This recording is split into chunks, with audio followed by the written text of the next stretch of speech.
సర్పంచ్ ఎన్నికలలో ఇప్పటికి ఎన్ని ఉన్నాయి మనవి? ఎంత శాతం వస్తున్నాం? 50% సర్పంచులు బీసీలే ఉన్నారు. ఇప్పుడు 51% ఎంపీడీసీలు, 51% సర్పంచులు బీసీలు, 50% ఎంపీడీసీలు బీసీలే ఉన్నారు. ఈ 50ని కట్ చేసి దీన్ని 42 చేసుకొస్తా అని పోయిండు ఆ మునగాడు. ఆల్రెడీ 50 మన ఊర్ల పొంట గత చైతన్యం వచ్చింది.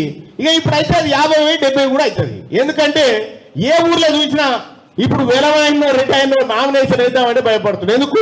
ఏమో ఈ బీసీలంతా ఒకటే అయ్యారు నాయన. ఇదివరకు దాకా ఆడో ఏడో కనీసం నమస్తే పటేల్ అంటాడు. ఇప్పుడు ఓడిపోతే ఆయన తీసేపోతుంది. దాంతో ఇప్పుడు నామినేషన్ వేయాలంటే కూడా భయపడుతున్నారు. ఇప్పుడు ఎందుకు భయపడుతున్నారు? ఈ బీసీ జేఏసీ బరిగీసి నిలబడ్డది కాబట్టి ఇలా ఊర్ల పొంట భయపడతా ఉన్నారు. బీసీలకు తల వంచి నమస్కారం చేస్తా ఉన్నారు. సోదరులారా, ఆల్రెడీ మనకు 50% దాటి వస్తున్న దాని కాడ ఇయ్యరట. మరి అన్యాయం జరుగుతున్న ఉద్యోగాల కాడ, అన్యాయం జరుగుతున్న విద్య కాడ మాత్రం ఇయ్యరట. ఏమి డ్రామా ఇది? అందుకే మీకు 42%, మీకు 42% అని ఓలేరు చెప్తా ఉన్నారు. ఎవరు ఇస్తారు మనకి 42? ఈ 15% వాళ్ళు ఇస్తారట. మొన్న కులగణనాన్ని లెక్కలు చేసిండు. ఎవరు? రేవంత్ రెడ్డి గారు కులగణనాన్ని లెక్కలు చేసిండు. లెక్కలు చేసి ఏమన్నాడు?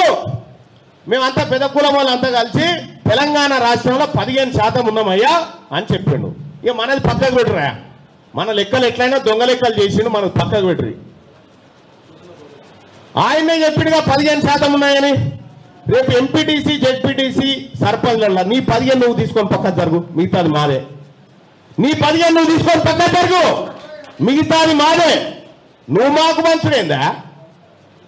నువ్వు మాకు మంచుడేంది? మీరా బర్రెకు సున్నమేసి తావు కాదు. వీళ్ళెప్పుడు మనోళ్ళు కాదు, గుర్తుపెట్టుకోరు.